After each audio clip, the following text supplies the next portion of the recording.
Welcome to the Dr. Dad's podcast, where a naturopath and chiropractor come together each week to share lifestyle medicine, health advice, and inspiring interviews with some of the top experts in health and wellness, bringing you the latest in nutrition, exercise, ancient healing, toxins and detox, your microbiome, mindset, hormones, brain, and much more. Stay tuned. We're going to teach you how to experience growth daily.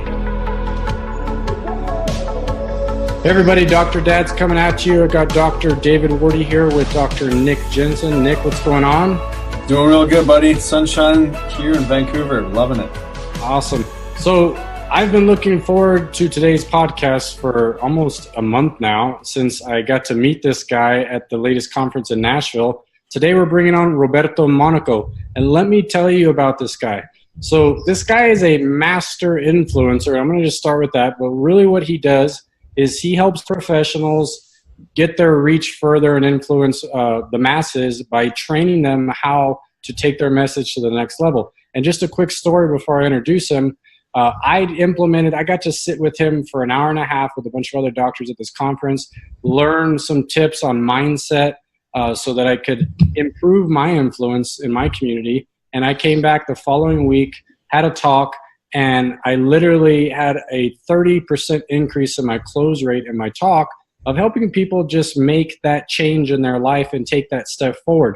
So one of the big things I've learned for myself in the past couple of years is in order for us to grow, we have to find individuals like Roberto that are experts at their craft and have them mentor us to get us to the place that we want to be. And we need that help. And this individual, he is amazing. This guy brings just this immense contagious energy. When he just comes within 10 feet of you, you can feel it. And Roberto, what's going on, man? Hey, Dr. David. Hey, my pleasure, Dr. Nick. I'm so happy to be here. Welcome, everybody. Make sure you have a pen and paper because I promise to share some ideas to help your business right here, right now. We're going to have a good time today. So, Roberto, we were talking a little bit, and I still wanted to introduce. You have two things that you're doing currently that keep you very busy. Yep. You have the chiro speaking business where you help chiropractors like myself become better at our influence so that we can make a bigger impact. Yep. And you also have one called INFLUENCEOLOGY.com where you train professionals within the business arena in multiple levels and areas. 36 industries. Yeah, just to become a bigger part of, of the big picture of what they want to create. So I want you, one of the big things that you started with us when we got to listen to you at that conference was we talked about mindset, and you are a master at this, helping people understand this. So for our listeners today, how do you get somebody from not having the right mindset to have the influence there, to get them to a place where they're adopting an actual influencer mindset to get them in that zone so that they can make these changes? Mm-hmm. So mindset is extremely important. When we launched INFLUENCEOLOGY back in 2008, the reason I developed the name INFLUENCEOLOGY is because I believe as a professional, as a doctor, as a business consultant, as a coach, as an attorney, as a CPA, as a CEO, every day you have to wake up. When you wake up and you have your vision, you have your goals, you have your dreams, you have your purpose, you have your mission. Level number one, you got to be able to influence yourself into action. Because so many times you know what to do, but we don't do what we know. Level one, influence yourself into action. Then you say, okay, I'm ready to go. Then we start talking to people one-on-one, our team members, our patients, our clients. And then we got to be able to elegantly and ethically influence the person, right? To inspire the person to take some action. And that's level two of influence. It's called influence one-on-one. And then if you stop and you think about any influencer, true influencer, who's creating a huge impact in any industry, in any marketplace, they take their message, their purpose to the masses. That's level three. One too many. I'm not saying one too many like to drink one too many. I'm talking about one person too many people, right? So that's one too many. So that's level three. So level one is about influence yourself into action. Level two is about influence one-on-one. Level three is about influence the masses. And if you don't have mastery in your mindset, you're going to struggle. Let me give an example. 4 years ago, I was doing a presentation in Las Vegas for a group of doctors. And right after the presentation, this doctor came up and said, hey man, I've been in practice for over 20 years and I never done a talk. By the way, I receive a lot of emails like that where people been in practice for 20 years, they never done a talk, which is crazy. It's crazy to think about it. Or maybe they done one or two and they start and they stop. So I say, what's holding you back? He goes, fear is holding me back. And I said, no problem, sign up for my class and I see you in 3 months. So 3 months later, the class starts on Friday and this lady shows up and say, hey, I'm here for the class. And I said, I'm sorry, but your name, you're not registered. She goes, no. My husband signed up originally for your public speaking class, but he was so afraid that he sent me instead. She's not even a chiropractor. She doesn't even do talks, right? So it's like, and because the one thing that I realized is that people can get by in life living with fear. And I had this, it's a weird thought, but you know what? I can put some Facebook ads. I can put some radio ads. I can put some stuff. I can get by. I can get by without going out and leading people. I can go, but ultimately, it's not a life with a true purpose, true fulfillment, true impact, in my perspective. The reason I teach the psychology of the influencer, the psychology of leadership, is because the way I see it, public speaking or the capacity to be able to deliver a message like you are doing here, or video, or TV, or speaking in front of a group has nothing to do per se as a public speaker presentation. Is about leadership.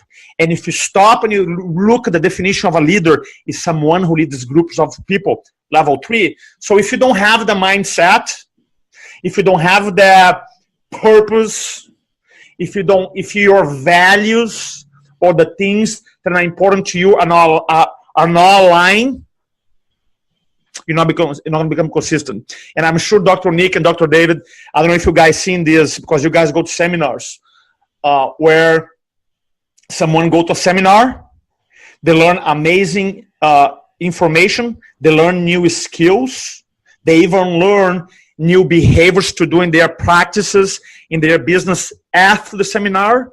And some people take action, some people don't. Have you guys found that to be true? All the time. Yeah. Right?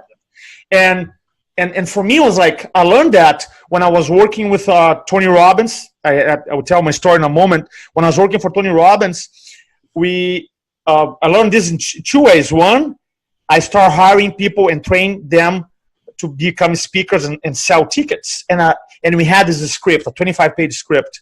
And I realized that I could give the same script, the same exact training, take the same group of speakers to the same town, selling the same event at the same companies, same pricing, same everything. And you're going to get 1 or 2 guys selling twice or 3 times more. And I'm like, dude, is everything the same? Pricing, ticket, event, script, city, market. How is that possible? Then I start going to companies, it's the same pattern. Same product, pricing, market. So then I realized, oh, the mindset, man, is huge. So what is this mindset? Breaking down. You know, I study something called the neurological levels of thinking. I didn't create. I learned from Dr. Gregory Bateson and Robert Dilts. And they talk about our thinking has a hierarchy. And this hierarchy comes from the higher you go in a pyramid. If you guys can visualize a pyramid, the more power and influence you're going to have. So we start with your purpose, why you're doing something. Then you have your identity, how you see yourself. Then it has to do with, then you have your value system, what's important to you, and your belief system. The cool thing about it, the really cool thing about it, is that once anybody is clear about, okay, this is my purpose, this is my identity, here's what I value most, and I'm going to experience on a daily basis. Right? And here's what I believe to be true in this situation, then you don't need that quote-unquote daily motivation, the daily fire, the daily, I don't. When I wake up, hey, here's my purpose, here's my vision, here's who I am, here's what's most important to me. Doesn't mean that I don't have to work really hard. Doesn't mean that sometimes I'm not, because sometimes one of my values is success, but then another one is my family. I have to travel away from them. It's not perfect, but has to do about, I don't need this daily, someone trying to motivate me daily. I don't believe on that. So that's why I feel like you are looking for like a realignment, or maybe sometimes just kind of like a blind spots, because you can be the best driver, right? Driving a Ferrari in the most amazing highway. Guess what? You're going to have blind spots. Sometimes those blind spots cause you to crash. So when it comes to mindset, I think it's good for us to, you know, once in a while, read a book, listen to a podcast like this, learn something. But it's not like a daily. You gotta be if you have to be motivated daily, man, you're not clear about your purpose, your identity, your values, your belief system. It's just not. Yeah, that's amazing. And so if for you listeners who are listening, the purpose is at the top. And what Roberto taught us too when he came, you got to go to the top of the pyramid to make movement, real movement happen. And this is something that obviously he teaches to influencers and people who need to, you know, get their message out to the world. But this is a mindset principle and philosophy that everybody needs to implement into their lives. I don't care. I mean, you wrote this on your webpage. This is for the soccer mom and dad, or, you know, the sports dad. It doesn't matter. This is a mindset training that will get you more in alignment with your life. And if you don't get into this perspective, you know, our belief systems, like you said, the behavior, all those other things take control of our mind. But you're saying go to the top of the pyramid, get real clear on your identity, your purpose. Yeah. And that's where the magic happens. Can you dive into that a little bit? Yeah, more? Let's talk about the identity piece a little bit. The identity piece, basically, we all have different identities. We all have it. So, like, for example, I'm a good dad. I'm a good mom. I'm an entrepreneur. I am a brother. I'm a sister. So we have these identities. And sometimes, and it happens to me, and even like it was weird, like in my career, I'm teaching that stuff, and sometimes my identity that caused me to be successful in one area, when I move on, I carry my old identity, and I got stuck. Let me give an example. Okay, so identity is the definition are the beliefs that you have about yourself. Right, and let me give an example here so the audience is clear and understand.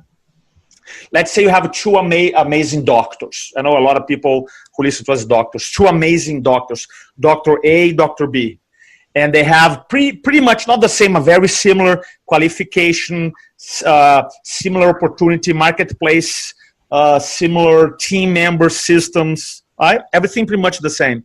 Now, Dr. A, his identity or her identity is, look, I'm an amazing doctor. And Dr. B, I'm an amazing doctor and I'm a health and wellness speaker. That is the only difference. Right? Who do you think is going to advocate more? Who do you think is going to speak more? Who do you think is going to get his or her message in front of more people? Who's going to help more people? Who's going to make more money, right? If everything else is the same, that person doesn't fight, oh, I have to schedule a talk, I have to record a video. It's just, you got to do it because that's your identity, it's how you see yourself, right? So sometimes, though, in life, we're not aware, and you get our identity trap us. Let me give an example. So I came here from Brazil. My background is in banking. I work 10 years in banking, got a BA in finance, MBA in marketing. So eventually I was super frustrated and I decided to change my life, ended up coming to America. Fast forward, I got a job with the Anthony Robbins companies, and my job was they call FSR, field sales rep. So I was a speaker designed to go to companies, do talks and sell, right? Speaker/salesman. So it was a really tough job because every 3 months you move around the country. And so everything was new. We didn't have iPhones. That we had the old school Thomas Guide, the maps. I was always lost, 3 months in New York, 3 months in Vegas. You're doing 400 talks a year. And so eventually I understood this idea of identity. And I'm like, man, my identity, I want to be the #1 FSR in the planet, right? Field sales rep. #1, I'm the best, #1. And eventually I became. So after 6 years, in 2008, I left the company. So my identity was, I'm a really good speaker, right? Sales guy. But guess what? That identity, why it was good for me to become a speaker and sell tickets, guess what? Now I'm a business owner. Now I have to deal with the technology, with the website, with accounting. Guess what? I didn't see myself as a business owner. I had to understand lead generation, all this stuff. Guess what? My first year I struggled because that identity that caused me to be successful in one area, when I moved on, I didn't have this identity. I didn't see myself as a business owner. Same thing as a doctor. You could be like, man, the best doctor in the world. But you guys know, that's a great identity, but if you don't expand that identity to like, I'm a great business person, you're not going to have the behavior, the skills, the actions of a business owner. Does that make sense? Absolutely. Yeah. So that's why so you gotta so based in your purpose and your vision, your goals, where you're going for, who do you have to become in order to achieve that? Well, there's so much truth in this. You know, I'm listening to you tell us this, and I'm just thinking of myself and my journey of how these were all things that had to fall in place for me to get the growth I was looking for. And you're right, I had to keep climbing the pyramid to figure those things out. You know, it's easy coming out of the schools, out of school as a doctor and saying, oh, I'm going to go, you know, help people, and I'm good at, I have the skills and I have the behavior of a doctor and I believe in the right things. But like you're saying, if you don't have the identity and you don't have the purpose, you know, how far are you going to get before you feel that plateau of like, okay, how come I'm not seeing any movement anymore? That needle's not moving. And then when you adopt these things, like you're saying, well, I'm a doctor, but I'm a businessman too, and I have to learn the business side. And just adopting the mindset helps you grow in that piece of your identity. And even like you're saying, being a speaker, I wasn't comfortable with speaking. I was the guy you were talking about that was like deathly afraid of getting in front of groups of people and just talking about what I knew. Until I told myself I wanted to be an influencer and influence my community.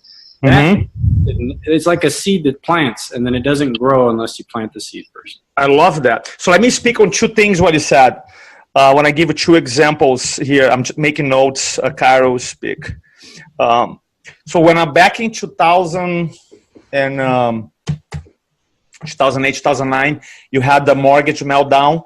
And I was working with a lot of loan officers at that time, back in the day, way before I started helping chiropractors. And in America, the loan officers back in the day, mortgage brokers, some clients making 100, 150,000 a month. So their identity, like, man, I'm Superman. I'm like, I walk on water, right? So they went from that to the next day, no business. So you go from making 100 grand a month, 150 to zero. And what's crazy to see from an outside, that a lot of people, they attach their results to their identity. So they were the 100K a month. They were the car. They were the house. Now they don't have it. So their self-worth like went to the trash, and they got stuck. And so many professionals had left the industry and never came back. While others who were experiencing the same situation, that they were making the money, they lost, but their identity was not dictated by the results. They were bigger than the results. That makes sense or no? Absolutely. Totally does. They saw the self, man, I'm like, I'm a leader in the real estate community. I'm a leader in my community. I provide home financing. I'm an action taker. So now they eventually took some time, obviously, but eventually they went back in business and they become even more successful because all this competition is gone. Second point, a lot of chiropractors and doctors, they want to do, okay, I want to do outside talks, which is awesome. And we teach it and you have a program and all that stuff. And the first thing that I ask is this. I'll say, look, let me ask something. If you don't know who I am, and I pick up the phone, call your office, say, hey, this is Roberto Monaco. I want to teach you and your staff about communication skills, influence skills. Before you actually write me a check or have me come and speak in your office, where are you going to go? All right? You're going to go to Google someplace to, who is this guy? Who is this speaker? So if for the doctors who are successful long-term, consistently speaking, not only they have expanded their identity, not change, expanded. So I'm a doctor, I'm a functional medicine doctor, I'm a doctor of chiropractic, and I'm a speaker, but also, so now they also use that new identity and they have developed a speaker website. Because when they call in, for example, a CEO, and they're calling a sales manager, when they call the head of the sales department, when they call the HR person, in their minds, oh, we have a speaker come in, right? They have so in their mind, they're just between Tony Robbins or Brian Tracy. It's like the speaker have this kind of like a website, for example, to back that up. We are not in the category anymore. So one of the things that how to here, but it is for any professional. right? If you listen to us and you're a business owner and you want to be invited to do podcasts, you want to do talks, there's millions of meetings that happen in America every day, right? Millions every day. So if you want to grow your business by talking to people, by presenting, by leverage, right? Then everybody could put a simple speaker website. Doesn't have to be a fancy one. I'm not talking about spend, a lot of money. It could be like a really good, clean website where it has a little video of you speaking, has the topics that you serve your community, and that's a couple of testimonials, couple of pictures, and you start, because when you change how you see yourself, your audience change how they see you. That's huge. Right? You said a couple of things that I want just the listeners to really pay attention to, and the first one was, it's not about changing who you are, it's about expanding who you are. Yeah, exactly. So powerful, because we get so stuck in going, change is hard. You know, it's going to take too much momentum in order to do to change. We're not changing anything. We're just adding layers of boom. Yeah, right? Amazing. So what second one, you told us an amazing story, which kind of wraps up a lot of what you were just talking about of not being result oriented. You told us a story about LeBron James. Oh yeah, my favorite, man. And don't get me part of. Please tell us about that. I'll tell this story. This is one of my favorites. But before, let's talk about change is hard. That's a belief most people have, right? Yeah. Let me ask you something. Nick, have you ever drove, like when you're going to school or maybe high school or college? Have you ever drove like a beat up car, an old car? Me? No, come on. I'm just kidding. Dr. David, come on. You beat up like a old, I don't want to say shitty, but like a... Yeah. Well, have you guys done that before? Yes or no? Yeah. All right. Then you made some money and you said, well, I'm going to upgrade my car. Yes or no? Yeah. Did you change? We did. Did you like the change? Yeah. Okay. All right. Have you ever, when you're in college, you're going to college, and maybe you're like you're in the dorms or an apartment with 3 or 4 or 5 people, right? Yeah. And I just just studying, and then you eventually graduated, you make some money. Well, maybe now I want to have my own place. Did you change? Yes. Did you like the change? Yes. Most people say yes. So it's a lot of people have this conception of like I don't like to change, but depends on the change. So I don't carry that belief that changes. I really don't, because I don't want to project that in anybody. All right?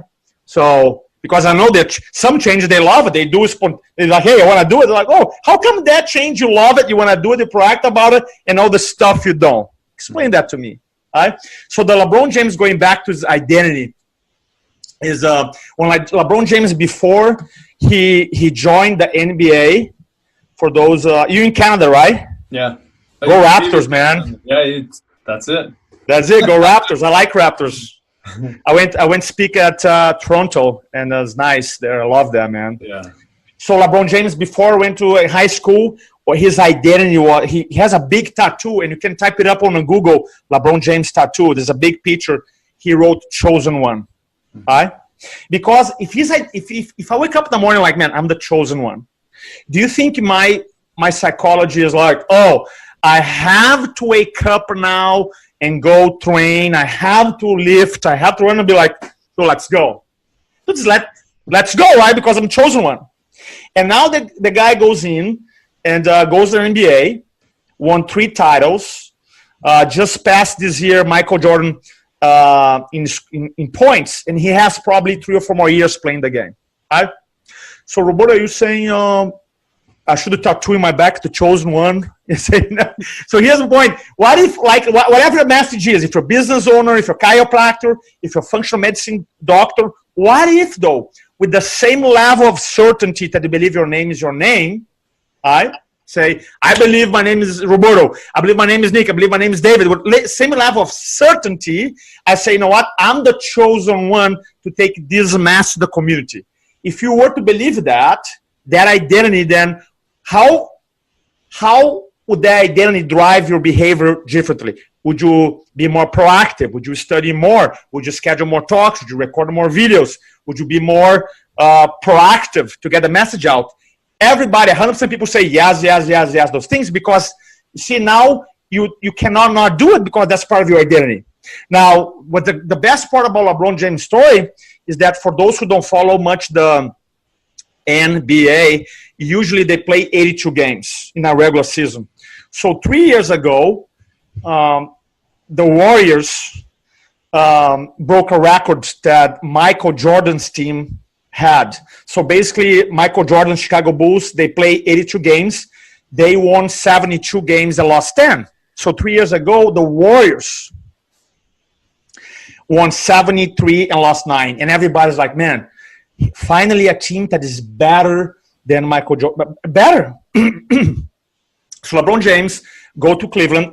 He left Miami, go to Cleveland to play, to bring a title for his city. He said, look, we haven't won anything in 60 years. No basketball, no football, no baseball. I want to bring a title. So they go the final, right? West against West. Best of 7 games. So Golden State won 3, Cleveland won. Next game, Golden State is the champion. And to the record, no team ever in the final has come back from 3-1. So basically they had to win 3-2, 3-3, and 4-3. Right? It's impossible. Even against the best team ever. So I remember watching the interview when they lost 3-1, and the reporter asked LeBron, hey, man, are you stressed? No. What do you mean? You're 3-1 against the best team ever. You don't feel the pressure to bring a title? No. Man, you said you came here to bring a title. The Cleveland, they haven't won in 60 years. How come you don't feel the pressure? Because you don't feel. How come? He goes, because every single day when I wake up, I stay true to the game of basketball and I live with the results. Man, when he said that, my mind exploded. Like, you know what I realized, for real? That the only reason people complain, the market stuff, I don't have enough patience, don't have enough clients, too hard, is because they don't stay true to the game they're playing. And I'm like, I'm asking myself, am I staying true to the game of speaking? For real. I'm like, here I am, speaking coach. Man, am I preparing? I'm developing new content. I'm storytelling. I'm bringing my level 10 of energy. Am I staying true to the game, respecting the game of speaking? I have chills just think about it. And I'm like, man, you know what? No, I got to step it up. All right. So if you're out there, regardless of your industry, you got to be like, you know what? Am I staying true to the game I'm playing? All right. Because then if you are, you live with the results. You live with the consequences. And then he goes to State, 3-2, comes back to Cleveland, 3-3, goes back to San Francisco, 4-3, win the title, and he came back to Cleveland celebration. There's 400,000 people in Cleveland. 1.2 million came to experience greatness, right? Because they saw something in sport history has never happened. Goes back to when he was 15, the chosen one. Right? That's amazing. That's amazing. Yeah, this is I freaking love that, man. That's the second time you've told it. It's still just as exciting. You just like had me like here the whole time. Yeah. Well, what I love about it too is this is a universal message. Like this isn't just about being a speaker and influencing the world. No. It's about being, am I staying true to the role of the best father in the world? Am I staying true to being the best husband in the world or wife or whoever's listening? This is not results driven. This is about being purpose driven. Like you said, going to the top of the pyramid, knowing your identity and just 100% of every single cell in your body, just moving into that place. So yeah, we're all the chosen one and we can all be that, right? Yeah. That's it. Yeah. So I think of people when it comes to mindset, everybody goes through hard times. Yes, everybody. And everybody goes, I haven't met anybody who doesn't go to hard times. Every person, they might not show on social media, but everybody goes through hard times. And I feel like people who are clear about their purpose, their identity, their values, their beliefs, they just they don't stay there for long. Right? They're very resilient. They bounce the meaning of the events, because in life you can change. There's only 2 things you can change all the time: the circumstances, the environment, or the meaning. Right? You cannot change it. You change, if you don't like something, you change a condition or you change the meaning, either or. And I feel like people who are super clear about those things, it's easy for them to become a master of meaning.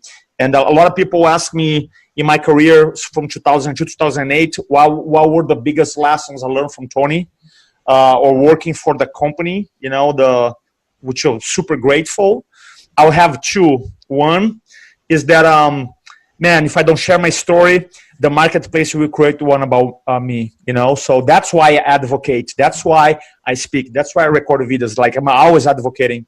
And Tony Robbins, one time he said, man, you can take me everything from me. Island, plane, everything, businesses. I'll build everything back again just with the power of influence and the power of speaking. And that is so true. I realize, man, you know, with the power of influence, the power of speaking, obviously, if you align with the purpose and identity and values, beliefs, man, you can, how awesome is that? Mm-hmm. How awesome. You can build up an empire again. So that's number one. And the second thing that I learned is to become a master of meaning. Now, I am not a master. So I'm not saying that I have mastery over my emotions. I don't. But I work really hard in terms of, like, once I'm clear about the pyramid, if stuff happens, you know, I don't get caught up in emotion and I don't spend too much time being in an unresourceful state, right? So I guess when you're clear about that, you spend less time down, less time being unresourceful. So, So can you say that part again with regards to the, you know, say something happens, you know, things aren't going your way. Instead of creating a story about something, you're finding the meaning in it. So you become because like something happens, there's cause and effect, right? Something happens as an effect. Cause, effect. Cause and effect. Cause and effect. Cause, someone, you lost a client. Effect, what does that mean? Right? Effect, I'm pissed, make less money now. Lost a patient. What does it mean? Lost money. So between the cause and effect, there's always another C, which is for choice. And the choice is for us to determine, okay, what does that mean? So when something happens, I train myself, okay, what does that mean? Then what does that mean? So sometimes your brain goes, oh, that means is a bad thing, right? That means this. And then I follow up another question. What else could this mean? There's any other meaning that I could come up with? And I keep asking until I find something that I use as a resource to move towards. Does that make sense or no? To move on instead of being caught up on it. Yeah. It's kind of like, because sometimes things happen so fast. Cause something happens fast and effect. Oh, I'm done my day. I'm pissed off now for the next 5 hours. My day is over. Whatever it is. And instead of train yourself to be like, realize, okay, what else could this mean? You know? Because in the end of the day, you make the meaning about anything, right? You make the meaning. Yeah. I'm sorry, Roberto, real quick. How many individuals have the courage sometimes to do that? I think some people don't actually look inward and look for that meaning. Oh, they don't. And a lot of things sometimes people are not even aware. So let me give an example that happened today. Right? So I have clients literally all over the world. And one of them scheduled for this afternoon from Australia. So I have this online calendar, and I saw the guy there. And then all of a sudden I got an email, reschedule the meeting. And I'm like, why is it rescheduled? I had to confirm. I haven't talked to this person yet. So in the outcome of the meeting, when he wants to talk to me, he's like, man, I want to have more influence, and I want to learn how to close better and how to get more talks. Right? So I'm like, okay, I can help. And then he rescheduled the meeting. I'm like, reasons for reschedule. And I'm like, why is reschedule? And he wrote it. I'm not a morning person, and I'm not on my game. So I'm like, dude, how are you going to lead the community if, like, the meaning is, I'm not a morning person, I'm on my game? I already know your problem. I'm talking to you. We don't need to talk anymore. Hey, I already figured out why I don't have the patience not closing people, because the meaning is 8 o'clock. I'm not a morning person. I'm not on my game. Dude. That's why he needs you, brother. We don't need to talk. Right? Don't need to talk. Change the meaning. Like, look, right? Come on. Come on. You want a leader, right? And you, not morning. So that's the meaning that was like, you know. Mm-hmm. So as long as the guy keeps thinking he's not a morning person, then guess what? Well, how about a morning person and an afternoon person and an evening person? Here's another example. The last year, I mean, I've done a ton of events, right? And and it happens even the event that we met, but my talk moved up a couple of hours. But I was supposed to go exactly at 1 o'clock. For some reason, okay, 90% of all events I've done the last couple of years is after lunch. They put me right after lunch. And I'm thinking, why they put me after lunch? Why? Right? Because I bring it. And then, because most speakers like, oh man, give me the morning spot. And I'm like, dude, I got to change the meaning. So I did. I'm like, you know what? Man, after lunch sessions are the best. People are rested. They have a little food. They're ready to go. I am the world's best after lunch speaker. If you need a guy who can bring after lunch, bring me. I changed the meaning. Because before I was getting disempowered, I'm like, what, did they think I suck? Or that was the meaning. Why am not putting the 10 o'clock a.m. or the 9 o'clock a.m. spot after lunch guy? You see how your mind play tricks? I'm like, no. The dude is like, I can believe that. Or I don't have the prime spot. It can be like, there's a reason they're bringing daddy to speak after lunch, because I'll bring it. I'm not going to speak. I'm going to thunder. And that's what I'm going to do. I'm going to thunder here. And that's what I do. See, I changed the meaning. All right? But that's so powerful right there. I mean, I think individuals aren't even conscious, Roberto, about the fact that their beliefs, a lot of the reasons is why those hurdles have not been jumped. That's it. I mean, that's like this guy, I was still laughing. I'm like, man, he doesn't know why he's struggling. But I didn't email back or anything. That's not my role. I said, okay, bud, we can talk. But eventually, if I do business with him, I'm gonna tell you. You wanna know why? Because that starts right there. You know, people don't realize. Yeah, there's two things I want to say here. One is that I had the privilege of seeing. I took my son to school the other morning, and on the wall they were teaching. He's in elementary school. He's in grade 2. And on the wall, there's pictures and different interpretations of growth mindset versus fixed mindset. And that's exactly what you're talking about here, which I love. and so the gentleman you're speaking to, I mean, he was stuck in a fixed mindset, just like the other example you just used. You know, we're not allowing ourselves to make new meaning from the things that are being delivered into our lives. They're being delivered for a reason. So we either allow ourselves to grow and adapt and change and flourish, or we don't. And then the second thing is something you said in our talk, and I love this. And you said, the most important thing in life is to figure out what is most important. Yeah, that's a quote from Ken Blanchard. I want to give you credit to. Awesome. Ken Blanchard, who wrote a book called 1 Minute Manager. Awesome guy. And I had a chance to speak at the same event. He's an amazing leadership. And he said, the most important thing is to figure out what's most important. And then it's so true, because what was most important to us 20 years ago or 10 years ago is not what it is right now. Right? So what's most important is our value system. What do we value most in life? Right? So I think every year, man, I go through a couple of exercises. Okay, what do I value most? What's really important? Because sometimes your values change. Some core values might be there forever, and you might drop some, you might add some. So I feel like when you're clear about what do you value most important in your life, and you are able, it's not like you're going to experience those things every single day for the rest of your life perfectly, but that's the goal. And when I experience what's most important to me on a weekly basis, or most of the days, most of the time, man, your fulfillment level goes up. That's the beauty, because you can be successful, but if you're not stoked about it, then what's the point? So that's why I think knowing your values, what's important to you, is important, because bring you this level of fulfillment. So for example, my Sophia's 8.5, so I'm 40. I'm 48, so I was dad in an older age, and for me, I was like, man, I want to be super involved, but I'm a speaker, right?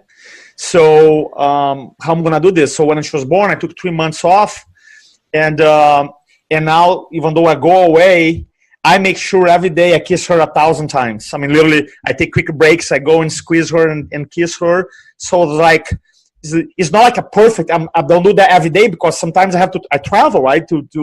I'm a speaker, but at least I'm super clear about what's important to me and my family, so that I'm saying, look, I want to be involved. I want to change her diaper every day. I want to follow me so far. So I'm super clear. That's because one of my values, and people have a different value. So values, what's most important is like, nobody born with values. We learn values, and sometimes you learn values from parents, role models, and you realize they're not our values, right? But you're living them. And I think it's super freeing to figure out, okay, what's important to you, and how can you align your life so you can experience most of the time. Won't be perfect, but would be close to it, right? So I think it's super important. There's a great resource for you if you guys want to see and do some there's a book called Awaken the Giant Within, Tony Robbins, the thick book. You can go to the library, get free, or just order, $20, whatever. And there's a whole chapter on values, clarification, and elicitation, right? Because our value system, not only you have the values, the things that you most important to you, that you want to move towards, but the stuff that you also, the values that you want to avoid, right? Sometimes you're clear about, okay, I want to be successful. That's important to me. I value that. But we are trying to escape from rejection, right? So we call conflicting values, because on this side, you want to be successful. On this side, you're trying to avoid rejection. Well, man, you won't be able to, right? Because follow me so far, they're conflicting. So you have your values that you're moving towards, moving away. Then you have the hierarchy. Sometimes people, or couples especially, they have exactly the same values. Let's say success, spirituality, family. And this person has family, spirituality, success, right? They're the same, but they have different hierarchies. Sometimes when the time to make a decision, have conflict, right? And then the third one, so we have the moving towards, moving away, you have the hierarchy, and then have the rules that sometimes you make these rules so impossible for you to experience these values, or you make so simple to experience, like something you don't want to experience. For example, one of my clients one time, when I was back in the day, I was doing more life coaching. I don't do much life coaching now.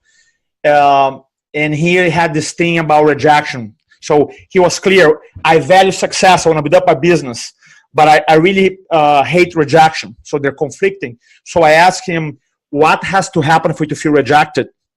And he looked at me and he said, well, his rule, right? Every time I go out in a meeting, in a social setting, if someone look at me in a weird manner, I feel rejected.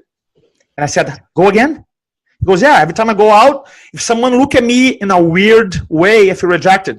So how often do you think it's going to happen? Every single time. Weird, like looking weird. So that was his rule. So I said, let me share my rule with you. And he goes, what is it? I said, well, I feel rejected when 8 billion people look at me at the same time and say, dude, you suck. Then only then I'm going to feel rejected. And he goes, that's stupid. Well, which one is stupid? You tell me. Yours or mine? The only difference that I made up my own. It's the cool thing about our beliefs and our value systems and our rules. They don't have to be necessarily true to help us. Right? For example, when I start speaking, I come up with this positive belief that said, every time I open my mouth, magical things happen. Yes. And you're thinking, no, Roberto, that's stupid. I'm like, why? I did not say that I get a client every single time. I didn't say that I make money every single time. No, I say, I put a smile on someone's face. I make a new friend. I make a new connection. I inspire someone. So it's better than carrying a belief around, man, I'm going to mess up. I'm going to say something wrong. English is my third language. They won't like my accent. Which one is better? Which one is going to empower me? Right? So kind of like when you talk about belief system of like you becoming your own reality, really, truly, that's why they call it, because, yeah. So every time I open my mouth, magical things happen. All right? Totally agree. It's bad. This This is so much fun today. This is awesome. That's cool. Well, I appreciate you guys inviting me here, man. This is awesome. So I think this is a good place, Nick. Do you want to kind of just segue a little bit into the storytelling? Because, Roberto, you're an amazing storyteller, and I know that's a powerful piece of how you influence people. Yeah. Can you talk just a little bit about the power in storytelling? And you used that analogy with the gift for your daughter, that statue. Oh, yeah.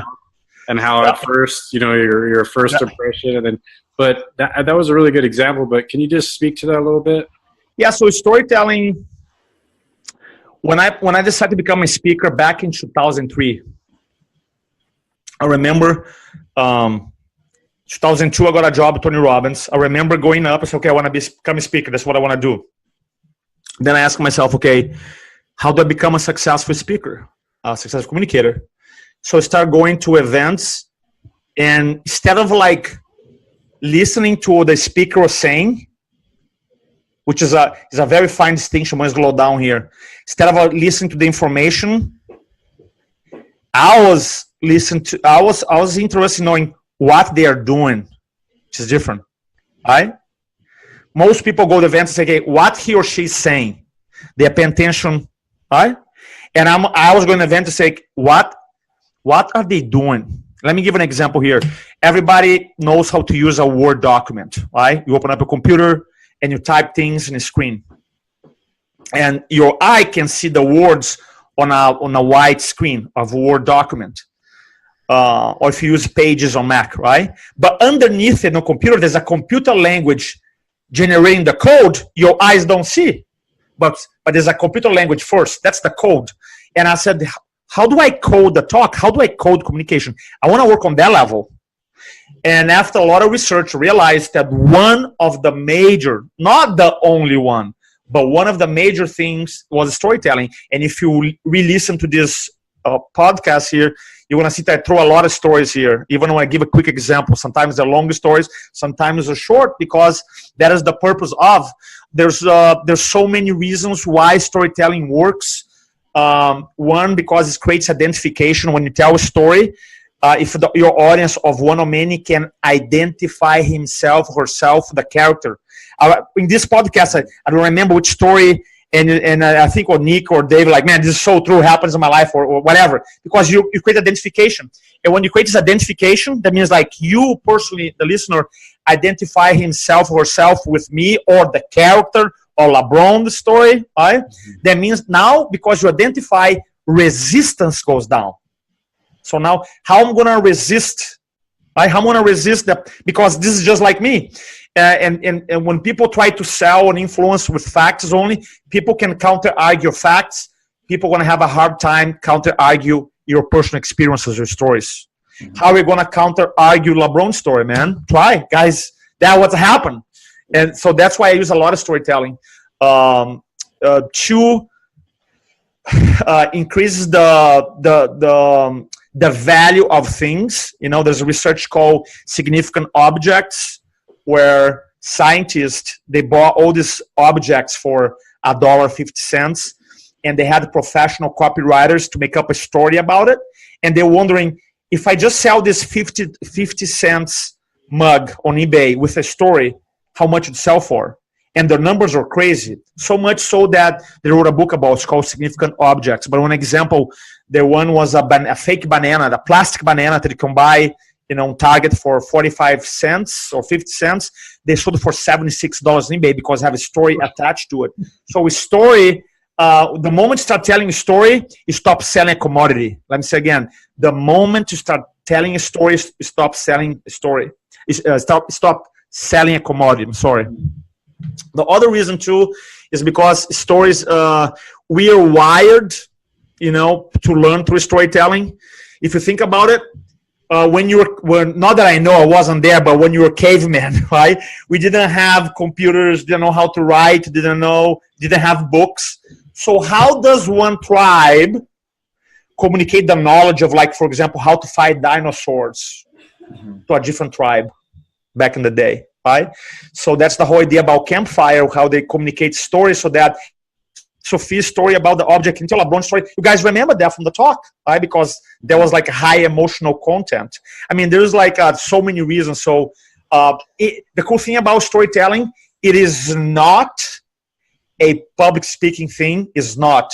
Storytelling is a communication thing. So even if you never do any talk, and if you want to write an email, if you want to do one-on-one presentation, if you want to put a video on a website, if you want to do a Facebook Live, you do a podcast, you got to be able to have a collection of stories. I actually have a collection of stories that I pull. Right? So I'm going to use this story, this story, this story, and then organize. In a nutshell, I believe as an entrepreneur or a doctor, you need to know 3 stories. The first story is your personal story, is like why you're there speaking. What is the reason why you do what you do story. The second story would be a client story or a patient story that you illustrate, kind of like before, during, and after. And then the third type of story, I call Swiss Army knife story. Is the stories for everything else. That's why I developed the Swiss Army knife story. Because some coaches out there, they say, you got to learn 18 different types of story. I'm like, man, I learn in personal development that some coaches make things hard to get a job. Right? And I'm like, I don't buy that philosophy. I want to make things super simple so people can understand. So one, as an entrepreneur, as a coach, as a doctor, when I go, so why do I do what I do? So you have a story for that. Then throughout your talk, you want to demonstrate that you're able to help people. You have a client story, patient story. For example, one that I tell is Dr. John Gee, one of my clients out of Michigan. I coached him for a couple of years now. And for 3 years, do you guys know Dinner the Doctor program, when you do a dinner and you have patients? And in 3 years, which is really hard to do, he does one every month. So 36, closing ratio has never been below 80%, which is hard to believe, right? Right? So now I demo, and before he was closing around 60%. So that's an example, a very short one of a client or patient story. And then you have a Swiss Army knife story, for example, LeBron James, right? Story that illustrates a point about staying true to the game you're playing. So I have a collection. So when I as an influencer, as a communicator, okay. So this I want to give a tip here for everybody. One, list all the problems that you solve. Okay. So for example, if I'm talking about my career, I have the fear problem. People come to me. Some people, they don't have fear, they speak, but they want to convert more. And some people want to get more talks. 3 major problems: the confidence, conversion, and more talks. So when I have opportunities to move a prospective client and make a client. So if someone asks me, hey man, can you help someone? I have a lot of fear. Then I'm going to share my story about how I help someone from fear to confidence. Does that make sense? Mm-hmm. If I'm working with someone, hey, I have no problem speaking, but my conversions are not good. Then I'm not gonna tell my fear story, because we will not create identification. When I talk about a story about someone that I help increase conversions, and then I tell a story someone that I help to get a speaking gig. So the cool thing about it, for anybody, this is not for anybody listening to us right now. List first all the major problems you solve, and in any industry is anywhere from 5 to 10. All right, and then. And here's the cool thing. Once you list it, step number 2, I want to make sure you have a story per problem. So if you have 3 problems that you have conversations every single day about, that you market yourself, your team markets, your services, you're going to have this conversation. So why not get the best story per problem? So during the conversation or the video or the presentation, all you have to do is you say this, a transition line, you say, let me give an example. All you have to say, and then transition the story, and then you go back to talk. So, and the third thing you do, so the first thing, list all your problems. Second thing, find one story per problem. The third thing, create a storytelling culture in the office so that everybody knows how to tell the stories. Because sometimes the doctor is busy or the entrepreneur is busy, all these amazing things are happening, and now those stories are trapped. Mm-hmm. And a story is not story until it's told. So you got to be able to tell those stories.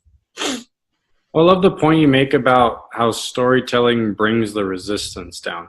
Yeah. Mm-hmm. And in order for you to influence, right, and reach the masses and make the changes you're trying to make, I don't think people see that piece. You know, I think they just get the fearful. I don't like talking about in front of people. When, like you're saying, we're all built to do this, and it's very easy to tell your own stories and just share with people, with individuals, so they can see those things, like you're saying, in themselves that you've experienced in your life.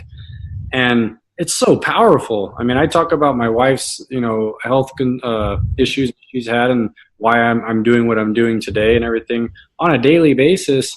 And so we constantly tell that story, but that's enabled us to help thousands of people. How cool is that? How cool is that? Yeah, that are struggling with the same thing. And you're right. It does bring that resistance down, because they're like, oh, wow, these people have been through this already. They've experienced this, and maybe they can help me with all this stuff. Mm-hmm. Yeah. You know what? There's so much that you give the world with your messages, and I want people to be able to find you, because you've shared so much knowledge today, and people need to know more about what the work is that you do.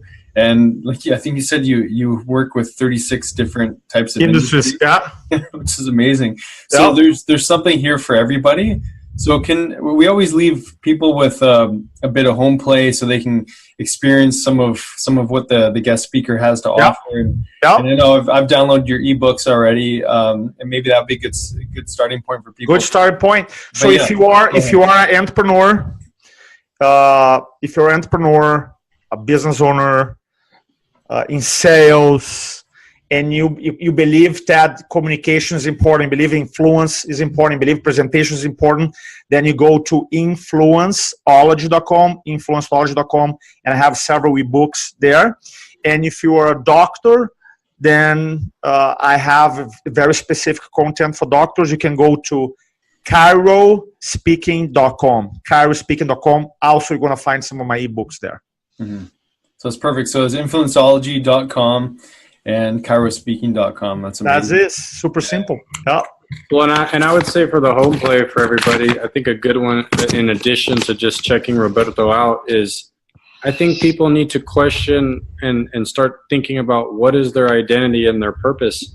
And have you gotten that deep and that high on the pyramid of understanding who you are? Because if you're not seeing the growth and you're not seeing that needle move of how you want it to in your life, then, like Roberto's speaking to this influence mindset, you've got to go deeper. You got to get to the root, and that takes some courage of looking at your identity and your purpose and knowing what those are. Amen. 100%. Roberto, thank you so much. This was awakening as always. You always bring the thunder and the lightning, like you said, and the magic when you open your mouth. And I appreciate that, Dr. Dave, Dr. Nick. Thanks so much for the trust and invitation. Looking forward to seeing you guys again very soon. Yeah. Well, I know David and I, as soon as we heard you speak, we're like, we got to go to this guy's seminars, because there's so much to learn from you. And what we all got to listen to today was just a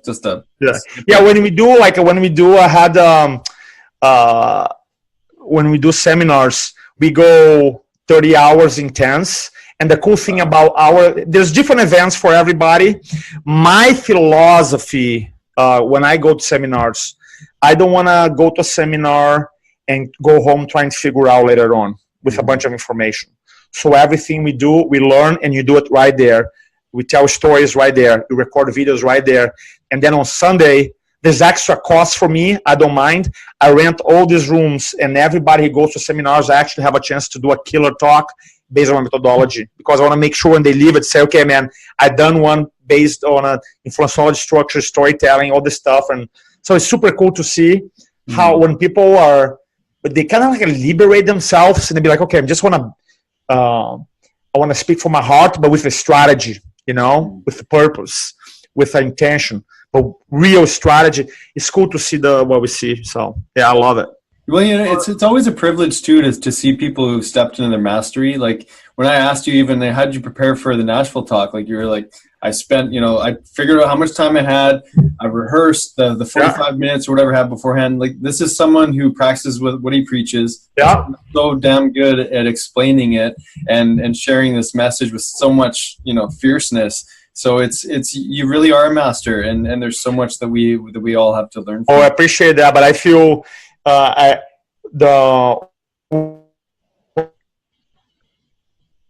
from San Diego to Charleston. I gave away 300 books. I went to Goodwill with my car, everything, boxes, like here go 300 books. And then, so I am a student first.